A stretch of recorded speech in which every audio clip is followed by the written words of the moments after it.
I'm here a little bit under false pretenses because I'm going to talk about the challenges before digital media, but some of them will seem very recognizable to anyone who's been paying attention to elections or politics or fake news or new technologies or existential dread. On September 25th, 1690, the editor of the first newspaper ever published in what were then the British American colonies made a bold claim. Benjamin Harris announced that his paper, which he called Public Occurrences, was going to tell only the truth. It would use only the most trustworthy sources, it would correct its own mistakes, it would expose anyone else who told lies. Because, as it said, there are way too many false reports out there. And then the first American paper went on to print a whopper of a false report of its own. Harris reported that the Sun King, Louis XIV of France, was sleeping with his daughter-in-law. We know it was a fake because Louis XIV of France didn't have a daughter-in-law at the time. The wife of his only son had died many months before, at the age of 30, after spending most of her adult life confined to a sickbed. Plus, the king had long since given up his notoriously libertine ways when he married his devout second wife. And Harris, who was a well-connected printer in Amsterdam and London before coming to Boston, he would have known all of that. But he was also a fervent Protestant, and he knew that the powerful Catholic king was persecuting French Protestants. He saw Louis as an mortal enemy, and probably figured that his story with this little hint of incest would also sound just truthful enough about an absolute monarch who was also a papist. So more than 300 years before anyone ever questioned the involvement of Facebook or Twitter in tipping an American election, Harris was exploiting his self-proclaimed position as a truth teller to plant false information intended to undermine an opponent, a textbook example of fake news. But he paid for it. His press was immediately shut down. His paper was confiscated. The main problem wasn't even that the news about the king was fake. The bigger issue was that Harris had not first submitted his paper to the royal authorities for approval, which was legally required in 1690 before you could print anything. Since, of course, it's the prerogative of the king alone to have the final say about what is true and what is false. So in another familiar scenario, the promoter of a fake report was shouted down by someone who was making a weightier claim to be the keeper of what's true. In the current debates over fake news, the term covers an enormous amount of ground. It's applied to everything from the mischievous and the mistaken, through the opportunistic and the satirical, all the way to the deceitful and the subversive. But all those kinds of distortions and deceptions and more have deep roots in the American news landscape. Obviously, the political and media context of the 21st century is vastly different than that of 1690, but we will see some parallels and resonances as we go along, including a seminal turning point that came in the 1890s and the early 20th century during a debate over a journalistic practice that everyone, especially its many fans, were calling faking. I'll come back to that. Before the 20th century, U.S. newspapers served up what you might call a dog's breakfast. It was a messy and ill-defined and ever-changing jumble of fact, fiction, information, lies, propaganda, hoaxes, truth. Journalists and citizens alike acknowledged and valued the Enlightenment ideal that a well-conducted press was vital to the democratic process. They accepted the general idea that journalism ought to present a realistic picture of what was going on in the world. But at the same time, newspapers were also fulfilling a wide range of other roles, only some of which had anything to do with democracy or even reality. It wasn't that journalists were breaking rules, it's that there really weren't many rules at all. Objectivity, as we heard yesterday from my colleague Michael Schutzen, was not a value anyone cherished in the 19th century. It wasn't a value anyone had heard of. There was nothing like widely accepted journalistic norms about how to put together those realistic pictures. It was common and perfectly acceptable for a paper to be openly funded by a political party and to devote itself to news that reflected that party's ideology. Didn't bother anyone. The kind of journalist known as the reporter was still brand new, having been born in the 1830s as the necessary agent of the independent commercial press. So reporters and their subjects were figuring out the rules as they went along. There were no guidelines about undercover reporting, for instance, or source protection, or access to crime scenes or combat zones. There was no sense that the language of journalism was in any way distinctive or different from any other kind of language. There was no universal expectation that editors had any responsibility to tell their readers what was true and what wasn't. Many editors deployed the time-honored headline, "Important if true," to express any number of subtle variations on the message, "Well, we're not really sure." In general, I feel like with news under assault as it is today, there is a tendency to glorify news and to say that news has no problems and we need to circle the wagons around to defend it. And I want to step back from that and say, even as news is under assault, news has some real problems that I think are worth addressing. So I want to address them through the lens of fake news. So the first thing I want to do is mount a defense of fakeness, which Andie set up nicely.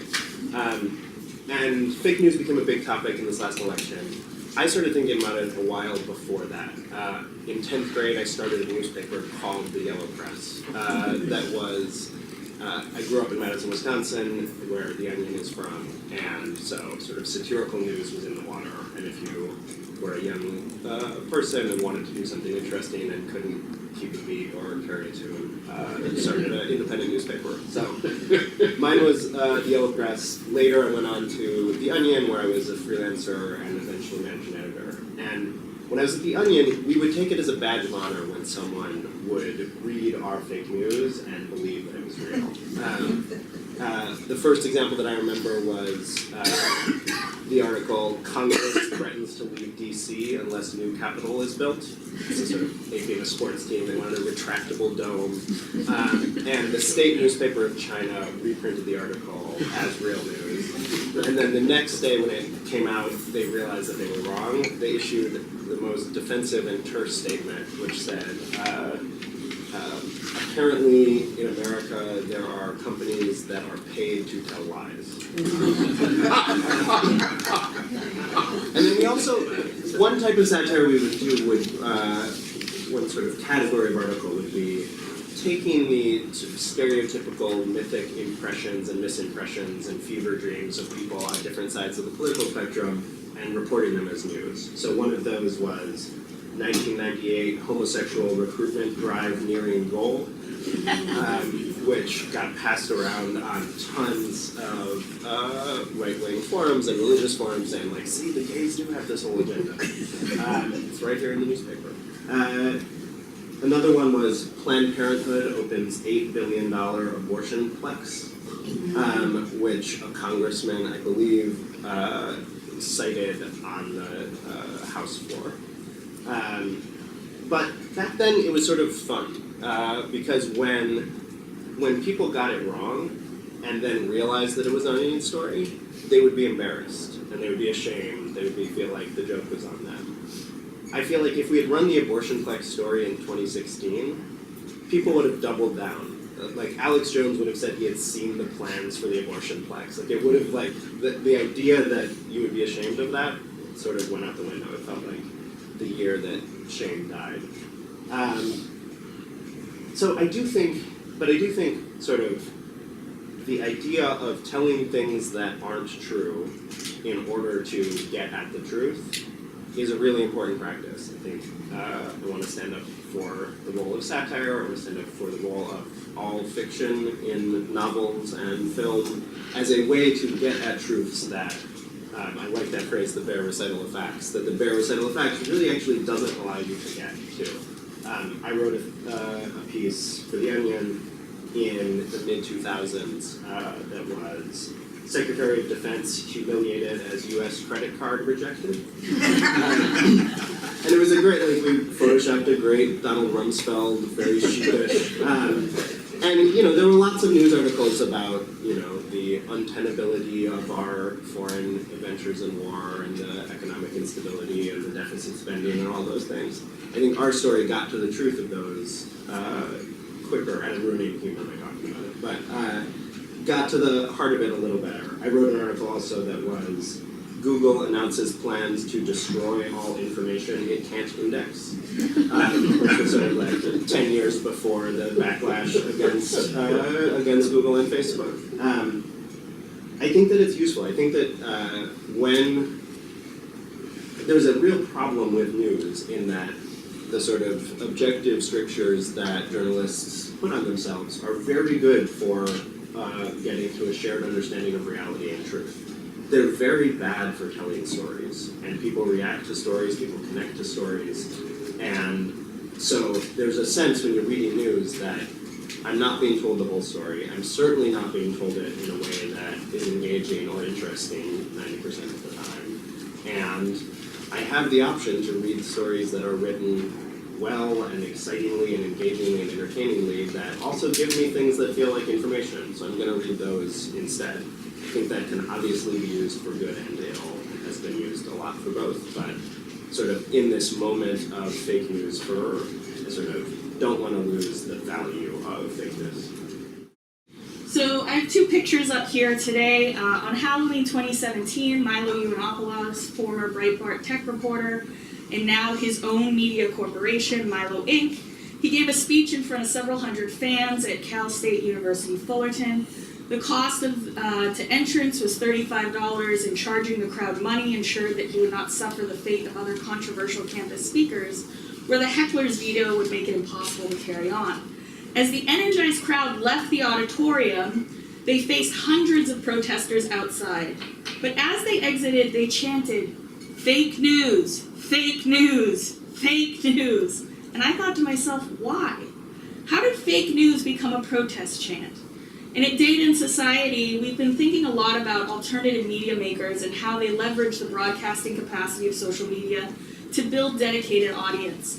Instead of posing fake news as a media literacy problem, we see fake news as a keyword in public discourse that helps us examine the increasingly important role sharing plays in legitimating alternative media outlets, as well as substantiating alternative realities.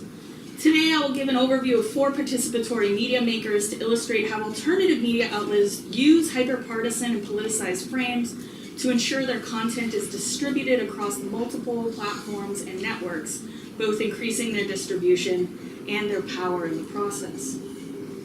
Right now, every social media user is a consumer, producer, and distributor of media. Tiziana Terranova predicted this outcome in her early work on free labor, where she writes, "Online free labor is simultaneously voluntarily given and unwaged, enjoyed and exploited." In 2000, her work on free labor and the digital economy relied on an examination of moderators of message boards, email lists, and chat rooms, as well as those who made content for blogs and webmasters. But how might this theory change with the adoption of social media and the monetization of content?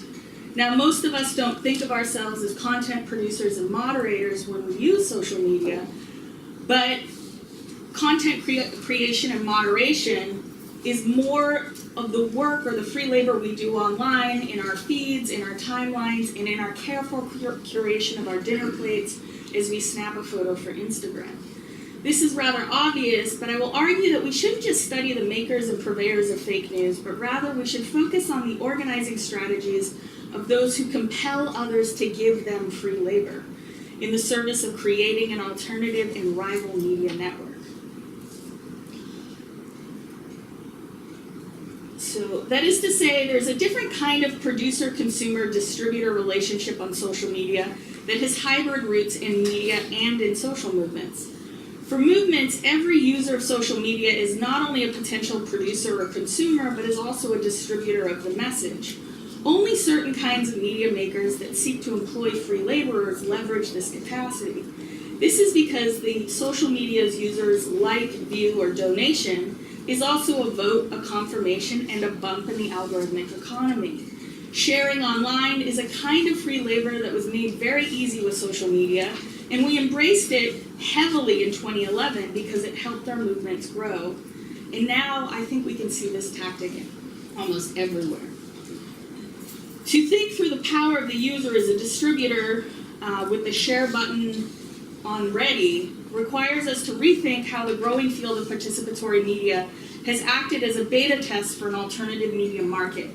Fake news is a good topic to think with if we're trying to understand the development of an alternative media market that is competitive with established media outlets, not only in terms of profit, but also in terms of claims to truth and authority.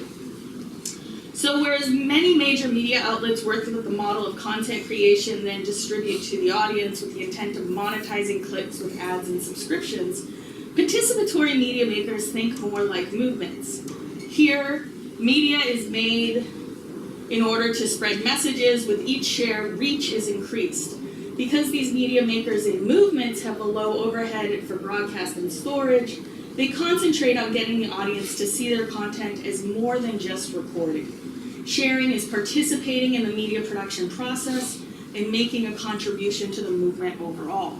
And these are just some kind of simple models that I like to think with in order to differentiate where we're now moved past this notion of the producer-consumer, but also thinking about the social media user as the distributor of news.